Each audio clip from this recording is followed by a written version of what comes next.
1988, you guys get to the regionals. You got them at home in Junction, and you lose to Norfolk. You don't go to state. First question: what was your mindset? You being a senior, especially going into the '89 season. Basically, it was a lot on me because, like I said, especially in that game, I had runners on and looking for me to drive in some runs. I had a deep fly, sure double. Guy robbed me. Ended the game and it's just a heartbreaker. So I knew, basically, like you said, as a senior, that me personally, I had one more chance. I had a family, everybody in my family, my Uncle Charlie Roy Noble, my Uncle Ray Noble, all of them done had state championships. What was the mindset of the team? What did you feel like the mindset of the team was as you got ready for the '89 season? 89 season was pretty loose. I mean, the old mindset sunk in that one of Coach Boland's favorite sayings: you don't care how many games you win, as long as you win the first and the last game of the season. But at that time, we didn't want to lose any game, so focus was good. First, maybe 10, 15 games, undefeated. And like I said, we lost the game. I think we played some upper class, at that time, and we held our own against the upper class. You get into district play and you have to deal with Garden and DeQueen. You get out of you lose to Garden. You lose to DeQueen in district. Then you get to the district tournament. Pick it up from there. You're playing Garden, and you got to win that to qualify for state. What do you remember from that? It's just from that point. Basically, we just basically wanted another shot at DeQueen. Garden stood in our way. It was a tough challenge, but basically we just wanted to get back to DeQueen. We already knew who they were going to throw.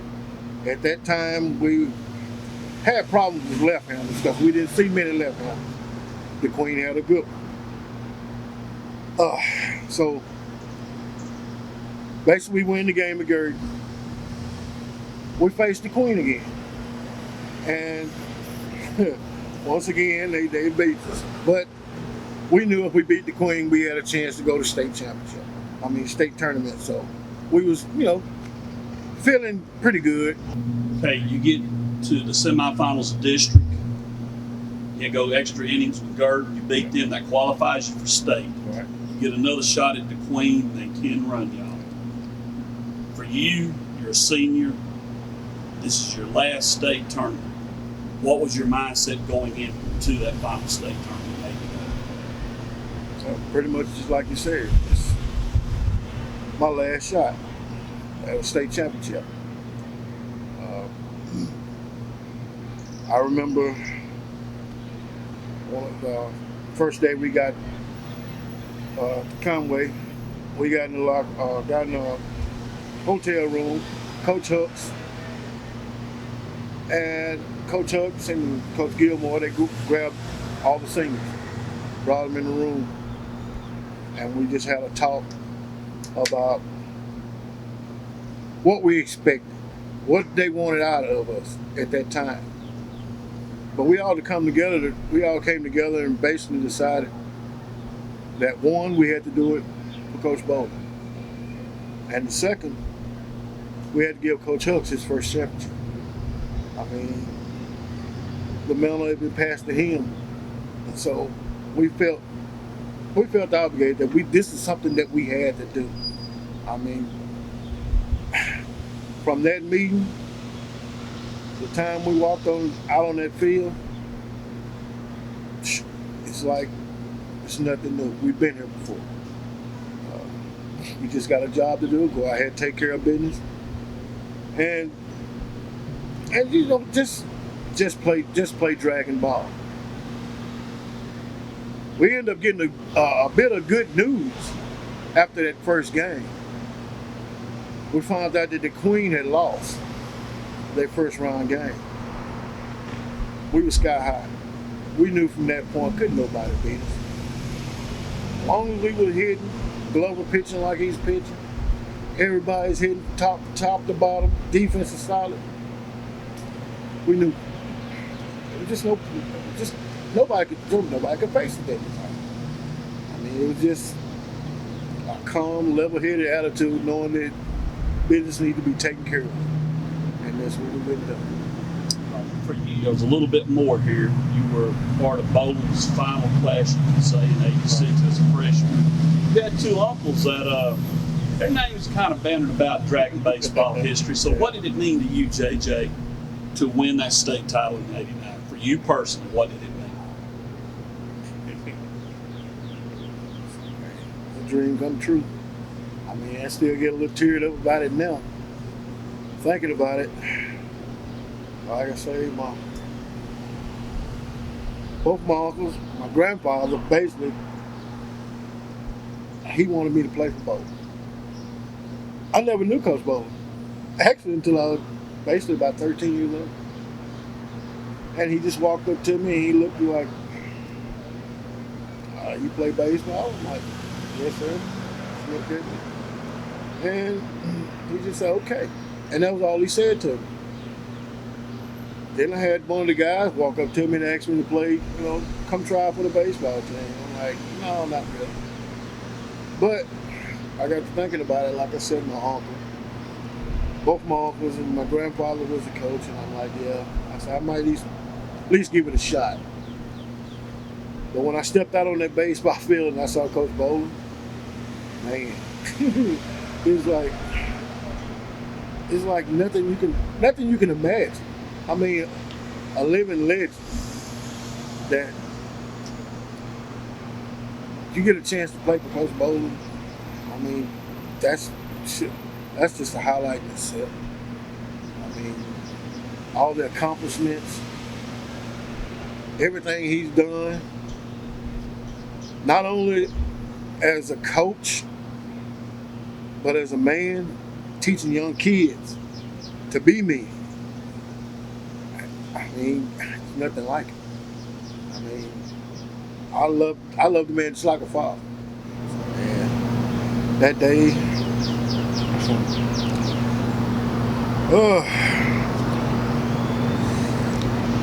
I remember Richard Williams duck. He was on deck and I was behind him. Like I was the 9-hole hitter. So I had my bat, had my helmet on, and I'm just watching the game. All of a sudden, I look. I think Scott Davis was batting at that time. If I'm not mistaken. Scott Davis was batting. He had already looked down third base line and got his sign. Me and Sean, we were sitting there talking, trying to get in the game, cheering everybody up, Let's say Scott Davis looked down third base line. He had got his signs already, so he knew what he had to do. Sean had said something to me, and me and him was talking. I looked back at Scott, and he stepped out of the box,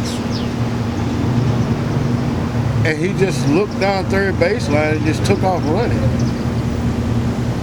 By that time, I looked and saw Coach Bowling laying on the ground, and it's like time had stopped. My heart dropped, and I mean,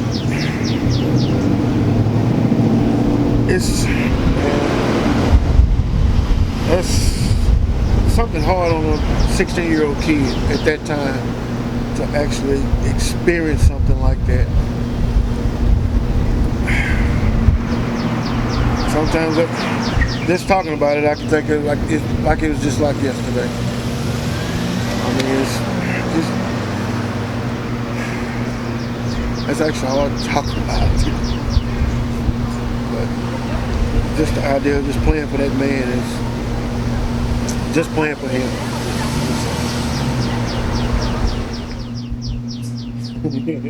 To be honest with you, Chad Wilson hit a home run. Out of everybody in the tournament, I'm leading the team in home runs, and that's all I ever wanted to do was hit a home run in the state tournament. Hit a couple of shots off the wall, maybe 3-4 shots off the wall during the 4 games. And Chad comes up and hits one dead center field that goes about 400 feet.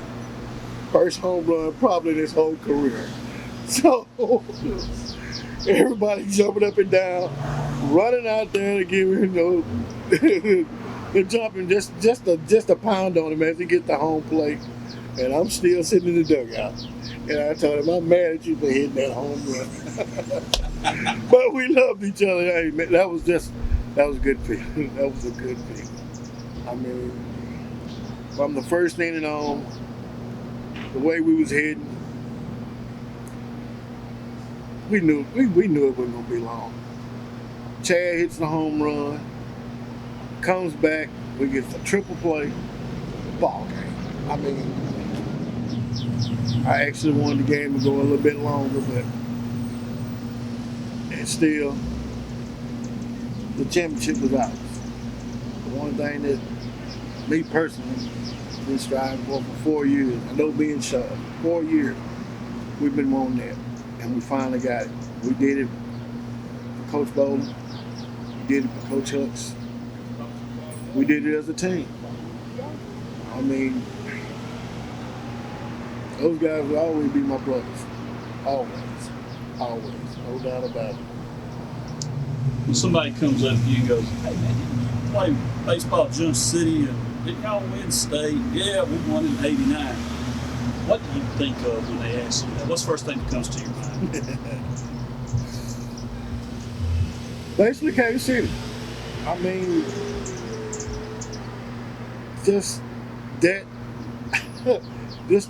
that whole day, winning the game, the bus ride home, being basically the next day going across the field and graduating. Man, it's like I say, it brings back a lot of memories. Although it's 30 years later, it brings back a whole lot of memories. What did it mean to you to be a Junction City Dragon?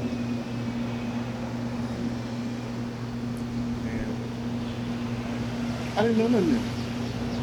I wouldn't want to be nothing else. My mom and dad split up basically when I was 10 years old. My dad wanted me to come to El Dorado and live with him when I started playing baseball. Coach Darrell Smith at the time was a high school coach at El Dorado. He had talked to my dad about getting me to come up and play at El Dorado. So, no. Once a Dragon, always a Dragon. I grew up a Dragon. I mean, it's true enough, they purple and white. They like the purple pride. But it's nothing like having that purple and gold blood running through your veins. I mean, the want to, the drive. I mean,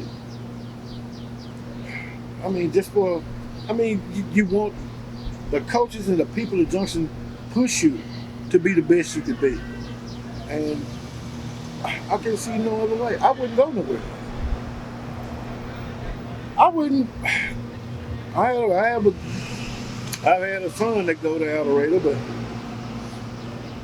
if I had to, he would be in Junction City. I mean, but there's nothing like being a Dragon, growing up a Dragon. Just from now on to the day I die, I believe purple and gold. I mean, Dragon for life. I love it.